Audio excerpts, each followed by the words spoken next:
last 8 days, and now it's the big day on the glacier. Woo! It's 11 o'clock at night, and we're basically the first ones up to start the mountain. We're supposed to be leaving at 12 o'clock, so we're having some croissants and jam and hot chocolate before we leave. And I don't know if you can hear that, but that's the wind howling around the refuge, so it's going to be pretty brutal, I think, on the mountain tonight.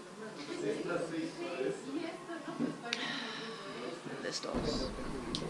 Now it's 12 o'clock, and we're ready. Let's go.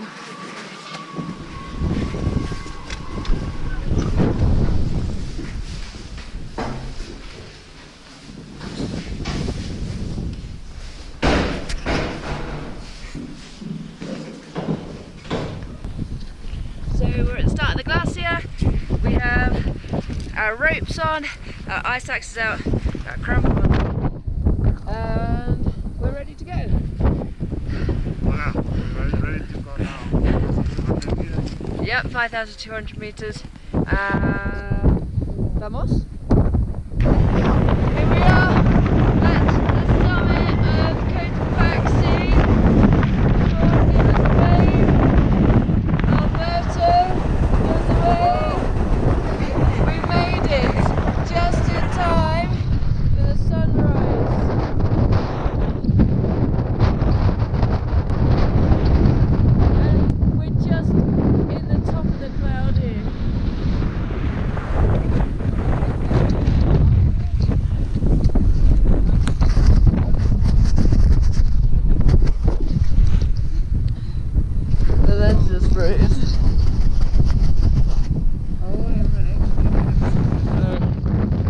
We made it to the top of Cotopaxi.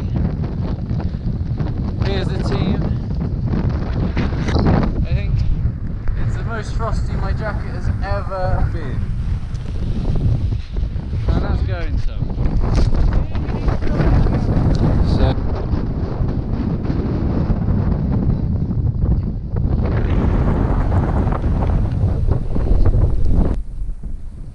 Just taking a quick break on the way down Cotopaxi. A little bit of chocolate, a little bit of delayering, actually turning off the head torch because it was frozen at the top, that kind of thing, you know. And we've still got a bit of a view. Don't know how long that'll last. There we are. So we made it up and down, and now we've had breakfast. We're just packing up all our gear to go, and we saw in the corner of the British flag, so everyone knows we've been here. Yeah, we better go and pack it back. So today we are at Chimborazo. Okay. Our refuge. This is here. It's actually quite nice inside, and a lot warmer than the Cotopaxi refuge, I can tell you. And then if we look up here, that's the first summit, so it's a bit shorter. The main summit is just behind that, but it's quite gentle on the top from what I can tell. You go down slightly and then up slightly to get to the true summit. Meanwhile, in the foreground, you see this red rock here. We've got a zigzag, we've got to traverse up here and then zigzag up there. And then we go up this 45 degree snow slope for 500 meters. So that's going to be super fun tonight. Yeah. And there's a lot less snow than it was 4 days ago, last time our guide was here, Alberto. And so it's going to be pretty icy, and it just looks super steep up to the snow slope, so fun. And then this is the view around. Not much view because the clouds are rolling in from the Pacific. So there we are. Time for a nap. So I don't know what time it is exactly, but it's still pretty dark. I presume quite early in the morning. Now we just reached Castle Rock. I think this might be it for us today because our crampons are letting us down a little bit. And it's super windy. And it is a bit windy. It's a little bit disappointing because I'm kind of feeling comfortable, but I feel a little nauseous from the altitude. So yeah. So we'll be sensible if we need to be sensible and do what we're told. So bye for now. So sadly, last night we didn't make it to the summit of this beautiful mountain, but it was really windy and icy, and it's better to can it, come down, live to try again than to be up the top and have an accident. So that's what we did. So here's till next time, Chimborazo.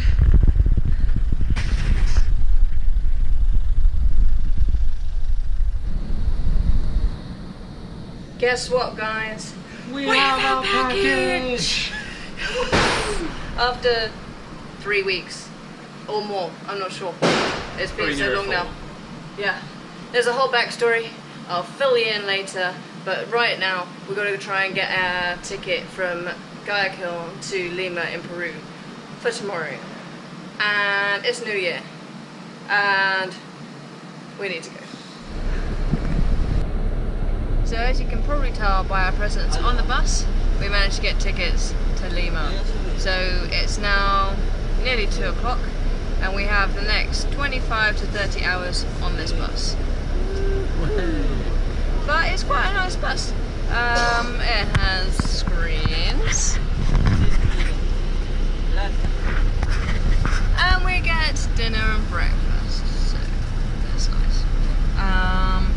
Hopefully we get to Lima in time to get the 7:30 bus to Albuquerque, where my friend Lizzie lives, which means we'd actually get there for New Year. Otherwise, we spend New Year's Eve on a flipping bus. So, fingers crossed we get there in time, and fingers crossed they still have tickets. So, meanwhile, nearly 30 hours on the bus. At least there's aircon. Okay, so the story of our package. First off, it arrives in Ecuador the same day as us. Then we couldn't get it because it was national holiday. Then about a week later they were like, oh, we need your passport details because we need to know you're real people. We're like, okay, we sent it. Then about another week later they're like, oh, there's soup in your package. You need to pay $300 in order to have it destroyed, and then we can give you the rest of the stuff. Like, what? Anyway, so we're like, okay, fine, we'll pay it. Then they wouldn't give us the bank details, so we got those, and then they were like, oh, you're sure? And we're like, we pay $300, and they're like, oh, but there's a bank charge. So then we had to get some cash put into the bank, and we paid the people who did it for us back. Then they're like, oh, actually, we have to destroy all your clothes too, and we're like, what? Those are like winter mountaineering clothes, you cannot destroy them, they're like really expensive. So we're like, don't touch the package. We're gonna come to Guayaquil and sort it out. So after we climbed all the mountains, had to pay an extra $300 to hire loads of kit that we already had in the country. Then we went to Guayaquil, went to customs, I guess, and UPS, they're in the same place. They were like, oh, you need to go and talk to customs. So we went straight to them. They, over the course of the day, did some things with photocopiers of passports. Anyway, I shouldn't really say. They sorted it out, that's the point. Then, UPS, all we needed was a airway bill to get it released. The whole package. No destroying of anything. And then UPS were like, oh, we need another $75 by bank transfer in order to release the package. I was like, bank transfer? No, efectivo, which is cash in Spanish. And they were very grumpy about it. but we had to pay another $75. This means that the package so far has cost us something like nearly $800. Ridiculous. Anyway, then the guy from customs, who was great, went and got us our package, handed it over, and now you're up to date. We have all our stuff. Yay! We even have our chocolate. Yay! And the journey to Peru is continuing. I better go. So, see you in Peru.